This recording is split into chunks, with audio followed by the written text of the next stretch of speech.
మనం బట్టలు కుట్టుకుంటే ఒక ఎస్టిమేషన్ చెప్తాను నేను. మన ఇంట్లో 5 మనుషులు ఉన్నాం.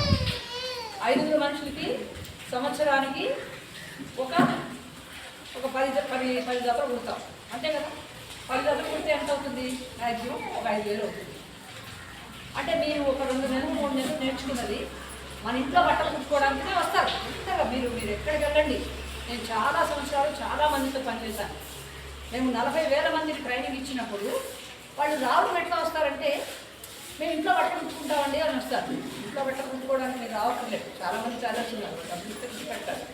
ఒక గ్రామంలో ఒక 300 కుటుంబాలు ఉన్నాయి అంటే ఒక 30 మంది ట్రైనింగ్ అయితే, 30 మంది ట్రైనింగ్ అయినప్పుడు వాళ్ళ బట్టలు వాళ్ళు కుట్టుకునేటట్టయితే, వాళ్ళ బట్టలు వాళ్ళు కుట్టుకుంటే వాళ్ళకి ఏం జీవనోపాధి కాదు. ట్రైనింగ్ తీసుకునేటప్పుడు మన కోసం మనం కాదు, మన బట్టలు కుట్టుకోవడం కోసం కాదు, మనం దాన్ని సంపాదించే మార్గం కోసం కుట్టాలి. దాని నుంచి డబ్బులు సంపాదించే మార్గం కోసం కుట్టాలి. అంతే తప్పితే మన బట్టలు మనం కుట్టుకోవడం కాదు. అర్థమైందా? దానిలోకి రావాలి అంటే, మనం డబ్బులు సంపాదించాలి అనే దానిలోకి రావాలి అంటే మనం దానిలో ఏమేమి నేర్చుకోవాల్సి ఉంటుంది. జనరల్గా టైలరింగ్ అంటే ఏం చేస్తారు? డ్రెస్సులా, లేకపోతే డిజైనర్ బ్లౌజా, లేకపోతే టాప్సా, బాటమ్సా, బాగా ఉంటే పిల్లలు డ్రెస్సులా, దీంతో అయిపోయింది అనుకుంటారు. అది కాదు.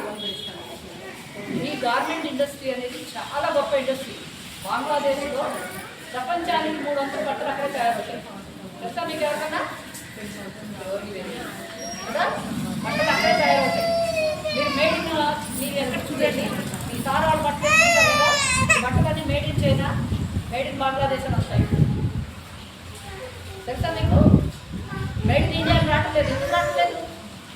మనము దాన్ని ఒక పెద్ద వ్యవస్థ లాగా చూడట్లేదు, ఒక పెద్ద ఇండస్ట్రీ లాగా చూడట్లేదు. దాన్ని బట్టలు కుట్టడం అనేది ఒక ఇండస్ట్రీ లాగా చూడాలి. మీరు ఇంట్లో బట్టలు కుట్టుకోవడం కాదు, మహిళల బట్టలు కుట్టుకోవడం అంతకంటే కాదు. ఎందుకు కాదంటే మహిళలకు సంబంధించినటువంటి అయితే ప్రభుత్వం కూడా ఇప్పుడు ర్యాంప్ అనేటువంటి ఒక ప్రోగ్రామ్ పెట్టి, ఆ ర్యాంప్ ప్రోగ్రాంలో ఏం చేసింది? అలీ సంస్థ ఒక సంస్థకి, ప్రైవేట్ సంస్థకి టార్గెట్ ఇచ్చిందనమాట. వరల్డ్ బ్యాంక్ ద్వారా వచ్చినటువంటి నిధులతోటి ఈ మహిళలకి శిక్షణలు ఇవ్వండి, వాళ్ళ లోపల ఈ భయాన్ని పోగొట్టండి, వ్యాపారం అంటే సరైన అవగాహన కల్పించండి అనేటువంటిది మాకు టార్గెట్. ఏమా, మీకు ఏదైనా వ్యాపారం చేయాలనుకోండి, ఎందుకు చేయరు మీరు?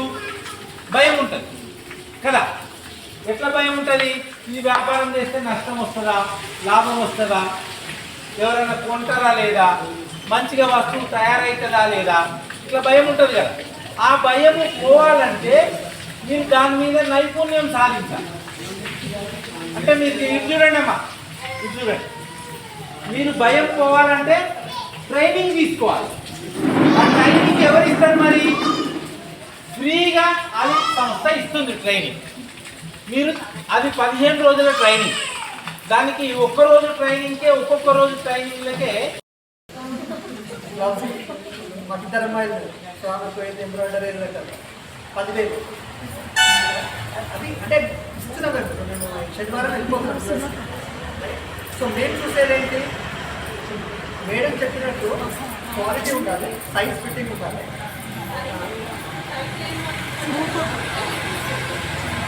సో మేమేంటి, ఇప్పుడు శనివారం మేము వెళ్తున్నాం యూఎస్కి.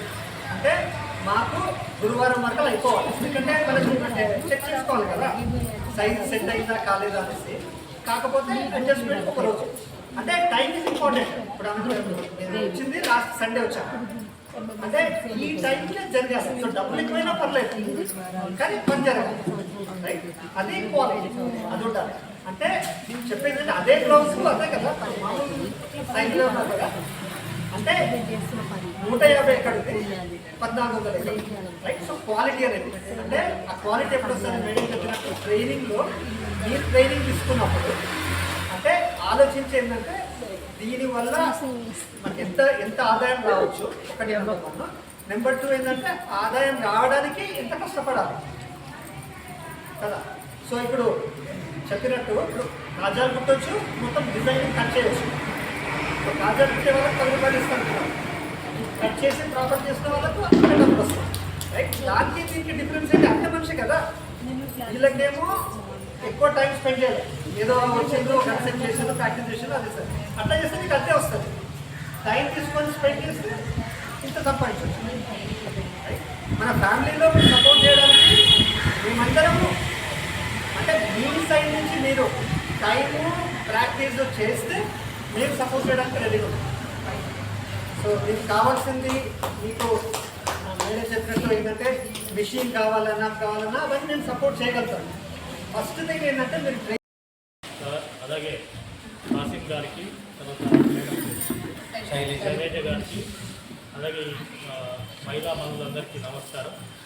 అందరికీ తెలుసు, ఒక కుటుంబాన్ని ఆర్థికంగా మీకు ఎలా ముందుకు తీసుకెళ్ళాలి, అందులో ఉన్న ఏ విధంగా మనం పొదుపు చేయడం, ఏ విధంగా ఖర్చు పెట్టడం అనేది మహిళలకే ఎక్కువ తెచ్చి ఉంటుంది.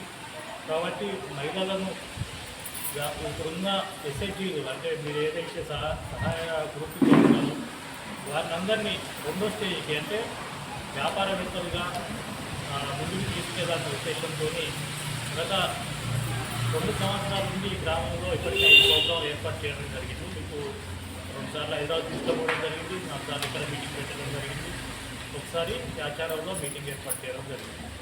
ఇవన్నీ కారణం ఏంటంటే ముందుగా మీకు అంటే గవర్నమెంట్ కానీ ఇంకా వేరే సంస్థలు కానీ ఎన్ని రకాలుగా మహిళలకు ఉపయోగపడుతున్నాయి, వాటిని మీరు ఎంతవరకు ఉపయోగించుకుంటున్నారు, ఉపయోగించుకొని ఎంతవరకు లబ్ధి పొందుతున్నారు అనే దానిపైన మేము కార్యక్రమాలు చేస్తున్నాము. వీటిని కొంతమంది ఉపయోగిస్తున్నారు, కొంతమందికి అవగాహన లేక ఇంకా ఆ విధంగా జరుగుతున్నారు. మీకు లోన్లు ఇచ్చిన డబ్బులను కూడా మీరు వేరే వ్యవసాయం కానీ ఇంకా వేరే రకాలుగా ఖర్చు పెట్టడం, లోన్లు కట్టలేక ఇబ్బంది పడడం, ఇట్లాంటి అన్ని సమస్యలన్నీ గ్రామాల్లో చూస్తున్నాం.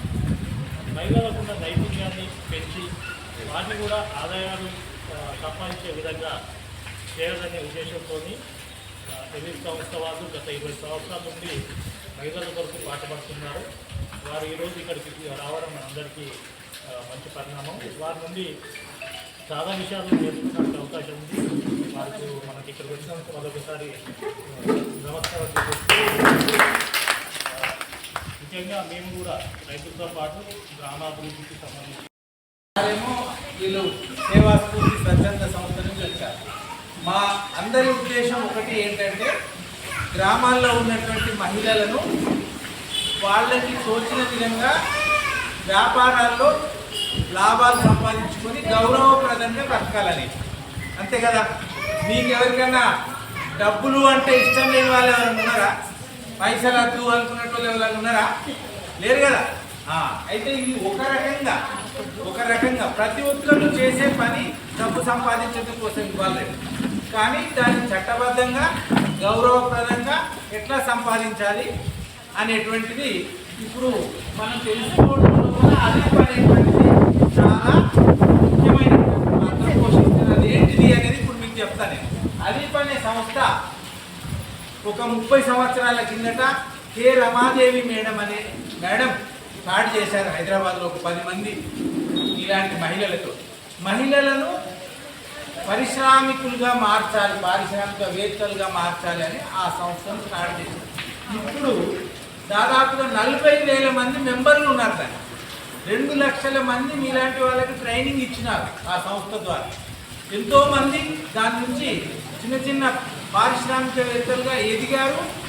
పెద్ద పారిశ్రామికవేత్తలుగా కొంతమంది ఎదిగారు, ఇంకా ఎదుగుతూనే ఉన్నారు. అందులో ఉదాహరణ ఇక్కడ శైలజ మేడం అనే ఒక ఆమె ఫుడ్ ప్రాసెసింగ్ ఇండస్ట్రీ ద్వారా ఆమె పారిశ్రామికవేత్తగా ఎదుగుతుంది అలీప్ సంస్థ ద్వారా. సో ఈ అలీప్ అనేటువంటి సంస్థ ఎలాంటి వ్యాపార సంస్థ కాదు, ఎలాంటి రాజకీయ సంస్థ కాదు. ఈ సేవా స్ఫూర్తి సంస్థ లాంటిదే, కానీ 5 రాష్ట్రాల లోపల విస్తరించి ఉన్న పెద్ద సంస్థ. ఓన్లీ మహిళలకు మాత్రమే ఉపయోగపడే విధంగా తయారు చేయబడిన సంస్థ, మహిళల అభివృద్ధి కోసం.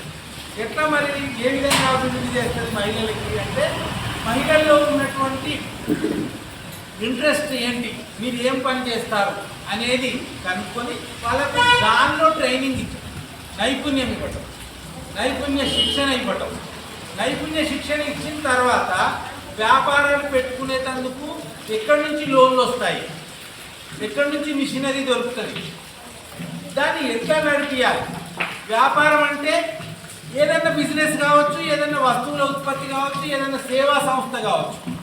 సేవా సంస్థ అంటే జిరాక్స్ సెంటర్ కావచ్చు, ఇస్త్రీ పెట్టె కావచ్చు, ఇట్లా ఏదైనా కావచ్చు. వ్యాపారం డబ్బు సంపాదించడానికి చట్టబద్ధంగా చేసేటువంటి పని. దాంట్లోపల మరి ఎట్లా చేయాలి అనేది తెలియకుండా చాలామంది వెనుకబడిపోతున్నారు. ముఖ్యంగా